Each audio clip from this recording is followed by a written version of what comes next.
अनिल, और चलिए आगे बढ़ेंगे। जयपुर से इस वक्त की बड़ी खबर मिल रही है, जहां पर कांग्रेस अधिवेशन के लिए समितियों का गठन किया गया है। कांग्रेस अध्यक्ष की तरफ से यह गठन किया गया है। आयोजन समिति और स्वागत समिति का गठन कर दिया गया है। बड़ी खबर कांग्रेस के खेमे से, मुख्यमंत्री अशोक गहलोत आयोजन समिति में विशेष आमंत्रित सदस्य बनाए गए हैं। 24 में से 26 फरवरी को छत्तीसगढ़ के रायपुर में आयोजन होगा अधिवेशन का, और इसे लेकर के सबसे बड़ी खबर। ज्यादा जानकारी के साथ सहयोगी सचिन फोनलाइन पर जुड़ चुके हैं। सचिन, क्या जानकारी कांग्रेस अधिवेशन को लेकर समितियों का ऐलान हुआ है? कमेटी का किया है मल्लिकार्जुन खड़गे ने। इसके अंदर जो कि ऑर्गेनाइजिंग कमेटी है, जो पूरे अधिवेशन को ऑर्गेनाइज करेगी, पवन खेड़ा को उसमें चेयरमैन बनाया गया है। वहीं मुख्यमंत्री भूपेश बघेल और की जो सुखजिंदर सिंह सुक्खू, उन लोगों को तीन राज्यों में सरकार के मुख्यमंत्रियों इसमें शामिल किया है। चलिए सचिन, बहुत शुक्रिया तमाम जानकारी के लिए, और लगातार नजर बनाए रखिए। अपडेट हम आपसे लेते रहेंगे। और इसी बीच राजधानी जयपुर से इस वक्त की सबसे बड़ी खबर आ रही है। ऊर्जा विभाग से बड़ी जानकारी सामने आ रही है। बिजली को लेकर के विद्युत एमनेस्टी योजना की शुरुआत हुई है।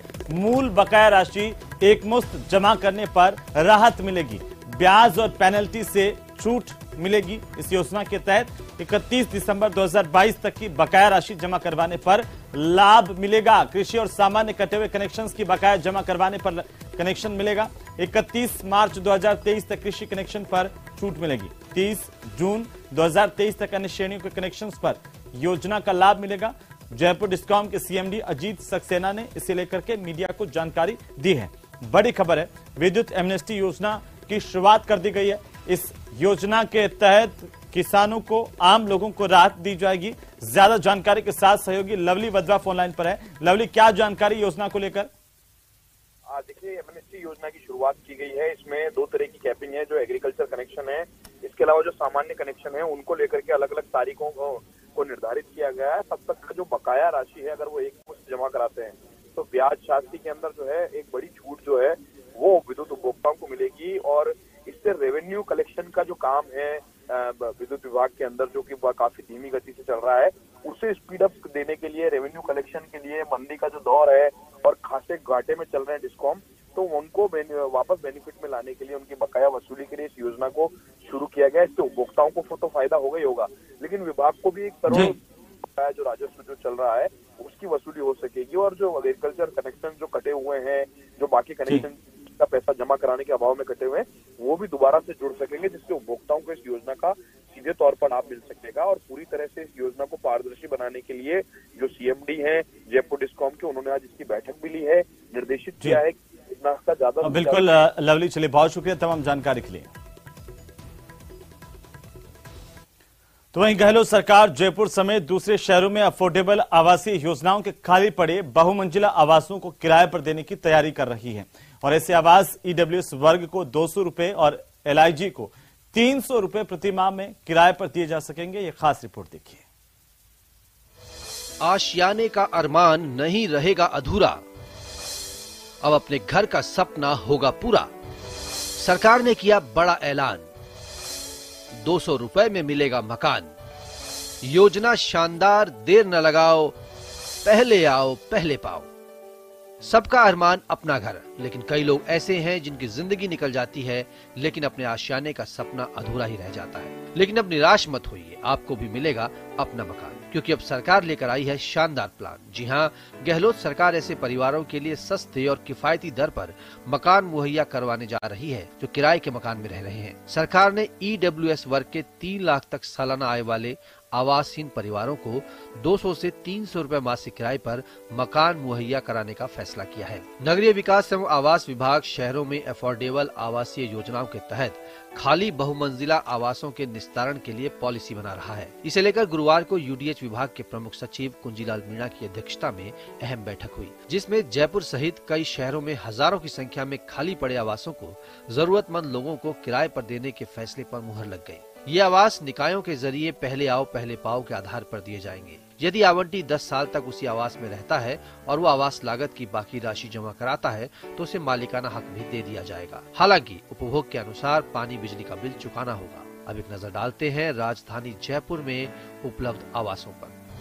आनंद लोक में 529 आवास, जयसिंहपुरा खोर दिल्ली रोड पर 1752 आवास, बगराना आगरा रोड पर 773 आवास, अजमेर रोड पर 27 आवास खाली हैं, मुकुंदपुरा भांकरोटा में 42 आवास, रामला का बास कालवाड़ में 116, महापुरा सेज के पास 547, गुरु खुर्द ठिकरिया में 20, बगरू खुर्द ओमेक सिटी में 84 मकान, श्यामपुरा वाटिका रोड पर 180 मकान और नेवटा में 487 मकान खाली हैं। प्रदेश में साल के आखिर में विधानसभा चुनाव होने वाले हैं।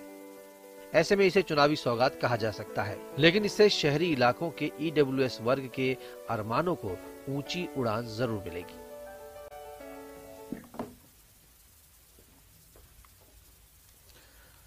और अब बात करेंगे सवाई माधोपुर की, जहां पर राष्ट्रीय चंबल घड़ियाल अभ्यारण्य में घड़ियालों की संख्या में लगातार इजाफा हो रहा है। माना जा रहा है कि यह प्रकृति और पर्यटन के लिहाज से बेहद शुभ संकेत है।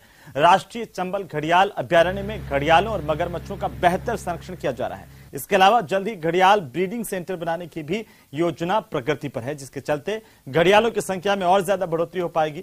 चंबल नदी में घड़ियालों के संरक्षण और उनके संवर्धन की व्यवस्थाओं का जायजा लिया हमारे संवाददाता ने। लगातार घड़ियालों की संख्या में लगातार इजाफा होता चला जा रहा है। पिछले साल जो घड़ियाल थे उनकी संख्या लगातार बढ़ती चली जा रही है। हालांकि कई बार नदी का बहाव अपने साथ घड़ियालों को बहाकर ले जाता है, लेकिन उसके बावजूद भी घड़ियालों की जो संख्या है उसमें लगातार वृद्धि हो रही है। देखिए, इस साल जो हमारे घड़ियालों का जो सेंसस हुआ है उसकी संख्या 940 रही है। पिछले साल के मुकाबले ये ज्यादा है। और हमने जो सुरक्षा के जो प्रबंध किए हैं, घड़ियाल सैंड बैंक्स में अंडे देता है, तो जो अंडे होते हैं वो मई के अंत में अंडों से बच्चे निकलने शुरू हो जाते हैं। तो जस्ट मई के मार्च से मई तक जो 70 दिन का जो इंक्यूबेशन पीरियड रहता है उसमें हमें सुरक्षा करनी पड़ती है। तो आप ये देख रहे हैं कि जो सैंड बैंक है इसकी हम फेंसिंग करते हैं। इसकी फेंसिंग से हमें जो अंडों को है वो सुरक्षा करनी पड़ती है। जकाल और कुत्ते, इस तरह के जो प्रीडेटर हैं उनसे सुरक्षा करनी पड़ती है। तो हमें इस तरह की हमारे जो पूरी चंबल नदी में 23 आइडेंटिफाइड साइट्स हैं जहां हमने सुरक्षा की है। और इसी वजह से जो है अंडे सुरक्षित रहेंगे तो हैचलिंग्स ज्यादा। संख्या की अगर बात करें तो अभी फिलहाल क्या संख्या है? फिलहाल अभी जो लास्ट ईयर का सेंसस है वो हमारा 940 है घड़ियाल के लिए, क्योंकि ये जो नेशनल चंबल अभ्यारण्य है ये घड़ियाल के लिए ही काम कर, मुख्यतः जो है घड़ियाल हमारी फ्लैगशिप स्पीसीज है जिसके लिए हम काम कर रहे हैं। गिरिराज शर्मा, न्यूज 18, सवाई माधोपुर। तो वहीं विदेशी मेहमान G20 सम्मेलन में शिरकत करने के लिए जोधपुर पहुंचे हैं। मारवाड़ का कल्चर, ऐतिहासिक धरोहर और खान पान के विदेशी मेहमान मुरीद हो गए हैं यहां का आकर के। राजस्थान का जोधपुर इन दिनों विदेशी मेहमानों की मेजबानी में जुटा हुआ है और विदेशी मेहमान G20 सम्मेलन में शिरकत करने के लिए पहुंचे हैं। साल भर चलने वाले G20 सम्मेलन में 20 देशों की अध्यक्षता भारत को मिली है। राजस्थान की सांस्कृतिक राजधानी G20 समूह के प्रतिनिधियों को राजस्थानी संस्कृति से रूबरू करा रही है। तस्वीरें सन सिटी जोधपुर की हैं। पश्चिमी राजस्थान में किया जाने वाला भवाई नृत्य दर्शकों को मंत्रमुग्ध कर गया।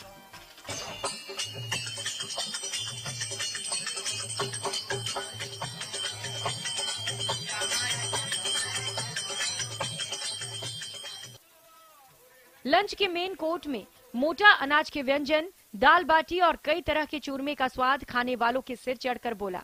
आपको बताते चले कि सूर्य नगरी में G20 रोजगार कार्य समूह की पहली बैठक शुरू हो गई है। 3 दिवसीय बैठक के लिए शहर को अच्छे से सजाया गया है। मैक्सिको, इटली, ब्राजील से मेहमान जोधपुर पहुंचे हैं। केंद्रीय जल शक्ति मंत्री गजेंद्र सिंह शेखावत ने G20 के लिए पहुंचे लोगों को जोधपुर की कला और संस्कृति से परिचित कराया। तो वहीं अब खबर सवाई माधोपुर से, जहां पर रणथंभौर में मिसेस इंडिया प्रतियोगिता का फाइनल आयोजित किया गया। रात में होटल में हुई इस प्रतियोगिता में मिसेस इंडिया का चयन किया गया।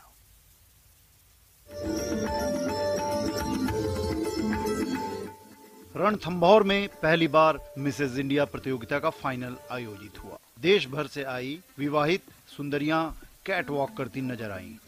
रात में होटल क्लार्क्स में हुई इस प्रतियोगिता में मिसेज इंडिया का चयन किया गया। अब तक हुई विभिन्न प्रतियोगिताओं में से चयनित 30 महिलाओं ने भाग लिया। फाइनल के दौरान मंच पर देश की विविधता में एकता की जीती जागती तस्वीर प्रत्यक्ष रूप से दिखी। इस ब्यूटी कंपटीशन के दौरान देश के विभिन्न प्रांतों से खासकर राजस्थान, अरुणाचल प्रदेश, आंध्र प्रदेश, तमिलनाडु, गुजरात, पंजाब, हरियाणा की पारंपरिक पोशाक की झलक देखने को मिली।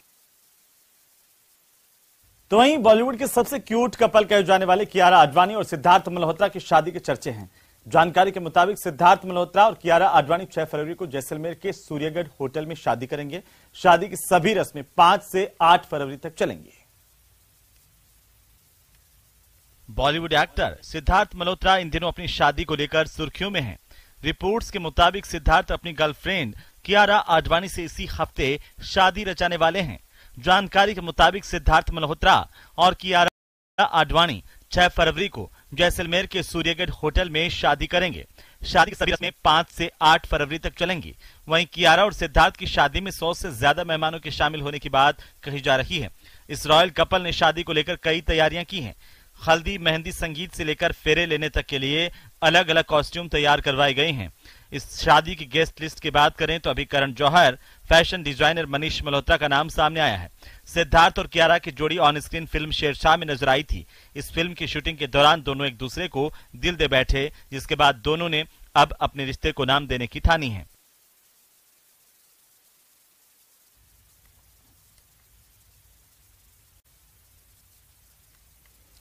तो चलिए आगे बढ़ेंगे और इसी बीच उदयपुर से बड़ी खबर से हम आपको रूबरू करवा दें। इस वक्त की सबसे बड़ी खबर आ रही है उदयपुर से, जहां पर हिस्ट्री शीटर दीपक मेनारिया को गिरफ्तार किया गया है।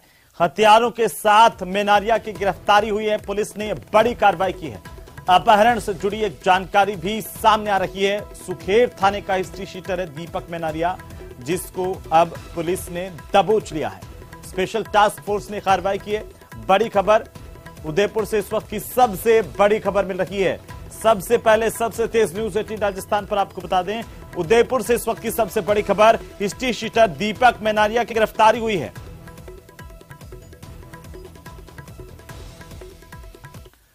और अब बात जैसलमेर की, जहां पर शोभा यात्रा के साथ स्वर्ण नगरी जैसलमेर से विधिवत तौर पर मरु महोत्सव का आगाज हो गया।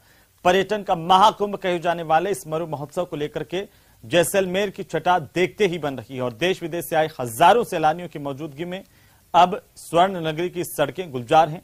जहां देखो वहां पर लोक संस्कृति के अलग अलग रंग देखने को मिल रहे हैं।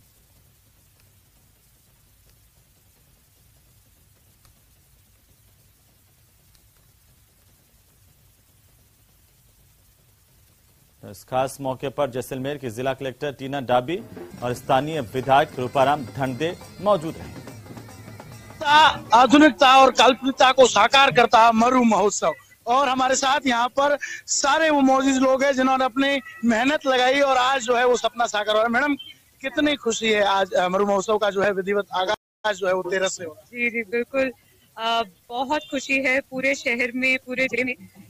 इस बार भी इंटरनेशनल डेजर्ट फेस्टिवल बहुत ही बेहतरीन और सुंदर तरीके से इसकी शुरुआत हुई है और आज पूरे दिन कार्यक्रम चलते रहेंगे। शाम को कल्चरल इवनिंग है और पूरा शहर, सब मैनेजमेंट, सब बहुत एक्साइटेड है, बहुत खुश है। खुशी बरकरार है। टूरिस्ट जो व्यापारी है उन्हें कितनी खुशी, कितने टूरिस्ट डेजर्ट फेस्टिवल को लेके लोगों में क्रेज है। बहुत इंडियन टूरिस्ट, फॉरेनर टूरिस्ट आए हुए, बहुत ही खुशी की बात है। और ये जो फेस्टिवल है ये इंटरनेशनल फेस्टिवल है। पिछले 43 साल से जो ये फेस्टिवल हो रहा है उसने एक जैसलमेर की अलग पहचान बनाई है। तो टूरिस्ट इस फेस्टिवल को देखना चाहते हैं, उसको देखने के लिए बहुत सारे टूरिस्ट आए हुए भी हैं। लगातार जो है वो पर्यटक यहाँ आने का जो सिलसिला है वो जारी है। हमारे साथ जैसलमेर विधायक भी है। कितना उत्साह, कितनी उमंग और कितनी खुशी। आप स्वयं देख रहे हो, ये 44वां मरु मेला है और 3 दिवसीय है। बीच में कोरोना की वजह से 2 वर्ष का गैप रहा था, तो अभी देशी विदेशी सब पर्यटक आया हुआ और पूरे जैसलमेर का कल्चर आपको एक जगह दिख रहा है। पूरा ये आपको सिनेरियो दिख रहा है। तो 3 दिन तक लोग बड़े खूब धूमधाम से इसका आनंद लेंगे। श्रीकांत व्यास, न्यूज़ 18 जैसलमेर। तो वहीं अलग अलग तस्वीरों के जरिए जरा इस पूरे के पूरे पर्यटन के महाकुंभ को देखिए, किस तरीके से यहाँ पर भव्य आगाज हुआ है और राजस्थान की कला संस्कृति को एक ही जगह पर रूबरू करवाया गया। मखमली धौरों के बीच में लोक संस्कृति के अलग अलग रंग दिखाई दिए हैं। पहली, दूसरी, तीसरी और चौथी तस्वीर आपकी टीवी स्क्रीन पर। बीच में आप देख सकते हैं कैसे ये भव्य शोभा यात्रा भी निकाली गई, जिसमें सजे धजे ऊंटों के सहारे जैसलमेर के लोग निकले। तो चलिए आगे बढ़ेंगे और